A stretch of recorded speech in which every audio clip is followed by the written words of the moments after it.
What is up, everybody? So the NFL season is almost here. We're just a couple weeks away from actual regular season NFL games. The Packers will be facing off against the Minnesota Vikings in week 1, which is going to be an interesting matchup just because Zadarius Smith will be in purple, a purple jersey, which will just be weird to see. So hopefully whatever offensive line group we have out there, they can contain him, because I do think the Vikings are going to be better than they were last year, and they have a pretty solid defensive unit. But I'm just excited that the season is almost here, but I want to cover some of the takeaways I saw today from Packers training camp. I think we're on day like 20 or 21 now, so it's been a long ride. It's felt like a long time since we started training camp, and we just have one final preseason game in 2 days.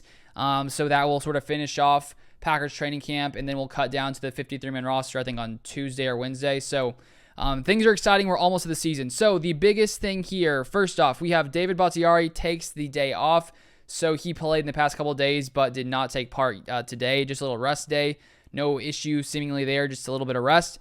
And then Elton Jenkins and Robert Tonyan both did not take part in team drills still, which they haven't yet up to this point. It's just been individual drills for them, so they're still slowly getting themselves back into the swing of things. And then one interesting thing was Rasul Douglas was placed at free safety alongside Adrian Amos as the other safety, with Keyshawn Nixon in the slot. So as we've talked about, the Packers have dealt with lots of injuries at safety. Darnell Savage still dealing with an injury from family night. So they try Rasul Douglas out there, which is interesting. He's very talented. So I see, it seems like they think he can maybe play safety. Will that ever happen in a game? Who knows, but they're testing it out. So that will be interesting to watch. And then Keyshawn Nixon, who is more of a slot corner, getting some time in the slot.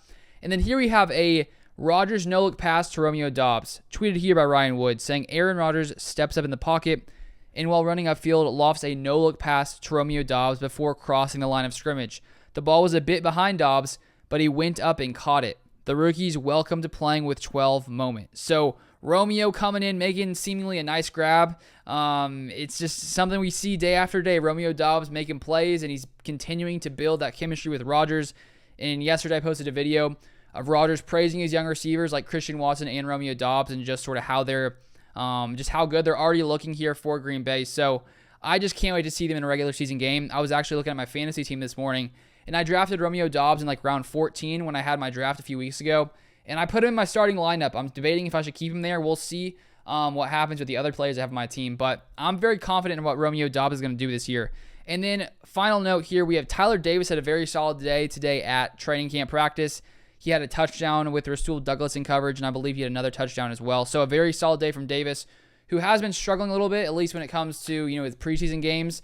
And in a press conference the other day, Matt LaFleur was asked about Tyler Davis, and he did say that there's been more positives for Davis that maybe people don't recognize or realize.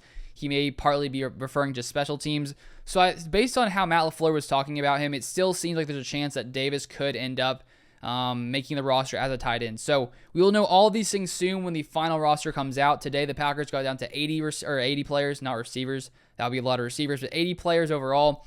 I put out a video earlier today breaking down the other moves, with Cole Van Lannon being traded to the Jaguars, with Vernon Scott waived, and then Kylan Hill placed on the PUP list. So we are at 80 players now. We'll have to get down to 53 next week. So stay tuned for all that kind of stuff. But that's everything from today that I saw. Thank you for watching. As always, if you haven't subscribed, feel free to subscribe to the channel down below. Turn on the notifications so you never miss any Packers content. The second I put out the video, if you have the notifications on, you'll get notified whatever the news may be or whatever video I make. But that is all I have for today. Thank you guys for watching as always, and I'll see you guys next time.